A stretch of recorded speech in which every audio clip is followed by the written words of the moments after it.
So over the past few weeks, I've been playing Granny on my spare time. By the way, maybe I'll do a stream, but that's if I get a good app for streaming. And I do! Check out my Twitch, it's KitCaveG, and be sure if you're a fan of the channel that you follow to see my latest mobile game streams. Now back to the video. So I've been playing Granny for the past few weeks, before and after streams and whatnot. I noticed something. There's a sequel to the game called Granny Chapter 2, and it is filled to the brim with secrets. Sandrina's baby, her husband, and many others that I'm sure are to be discovered. But what intrigues me is that the game takes place at Grandpa's house. It's a tiny detail that many people gloss over in their first time playing. But then I saw the theory on YouTube and I got an idea. Is Granny Chapter 2 a prequel or a sequel to the original game for Android and iOS? This is like a FNAF 1 and 2 situation where the games give subtle hints that it's a prequel, but at the same time, I never found any subtle hints. Until now, because I found some information that will blow your mind for sure. But we first need to look at a theory that actually takes the prequel theory a step further by saying, is Granny Chapter 2 not only a prequel, but is it also about the first Granny victim? Now, there is significant amounts of evidence that this is not the case. Let me introduce the letter in the first Granny game. The letter never mentions Grandpa at all, first red flag, but also mentions that Granny sometimes hide things inside fruits, most notably the melon, which usually contains the padlock key, and most of the times I've actually played the game. But, yet, there are no fruits of any kind in Chapter 2, so while this theory is a good idea on paper, it simply isn't a reliable one as I've just proven. Now on to the next theory. Is Granny Chapter 2 a prequel? Yes! Here's why. I now present to you the dramatically convenient evidence to prove this. We can see in the opening prologue to the PC version of Granny Chapter 2 that we do wake up in the room like normal, but Granny knocks the player out again. Something's not right. She drives her car with the player presumably tied up in the back seat, as we cannot move at all in this cutscene. She then pulls up at Grandpa's house, and then the game begins. I find it odd that the game doesn't start with her already at the house in the cutscene, but rather taking us there by force.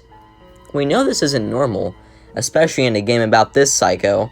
It's almost as if she's not succeeding at what she does best, as if she's scared of the player's will to live. She's been shot with a tranquilizer, she's been frozen, she's also, surprisingly enough, been shot with a gun.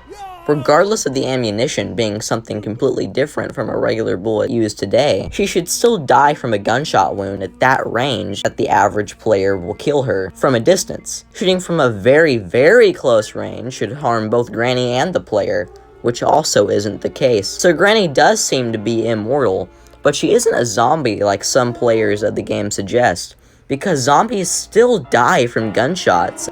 I know, theory for another time, but just wanted to get this off my chest. Our next big piece of evidence that the game is a prequel is Grandpa himself. I know this sounds very stupid, but hear me out. The room you get the freeze trap in has the skeleton of a person inside. Now you could easily say that this is the first victim, unless you think about it this way. What if Grandpa is the first victim? The skeleton seems to be the same height as Grandpa from looking at it, other than that we have the meat in the closet, and the slab of meat used to feed the spider, which is where things take a dark turn. Let me set the scene. Granny's victims always look for her house because of injury. Injury would mean that there is a need for shelter, and Granny's house just so happens to be there.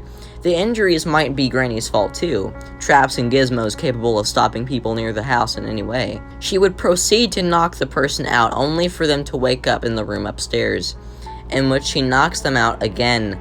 Why she doesn't take them to the car after being knocked out the first time? Easy answer. If they're knocked out twice, they're twice as weak, making it easier for them to get caught, and then they are transported to Grandpa's house so that they can double team the player, making it easier to kill them. Pretty successful method, until now. Now there are the dark parts of this theory. We know that in Chapter 2, you can kill the child of Sandrina with the shotgun. After this happens, of course, Granny gets upset, most likely leaving Grandpa's house forever. Grandpa couldn't stop the player from killing their great-grandchild. She becomes insane and knocks out the love of her life, takes him to her house, and gives him the 5 days method as always, that Grandpa and Granny had used for a long time on helpless victims. He dies. She keeps his organs as a lifelong supply of food, and uses it to feed her pet as well. Throws his old bones in the basement under her secret room in the house with the bird, locks the door, and sets up a puzzle. This would be Granny's first victim in her own house. Remember that. The first victim talks about things that don't appear in the sequel. So this is her first victim. It is confirmed.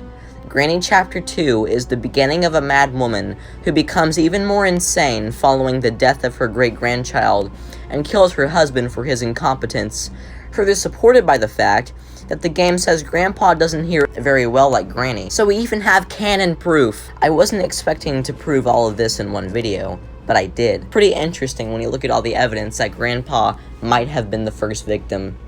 And I believe it to be so. You can make of it what you will. But anyways, I'll be doing a Granny stream this Sunday, so if you would like to join, be sure to follow my Twitch account, KitCaveG, there's no spaces, and not miss a thing.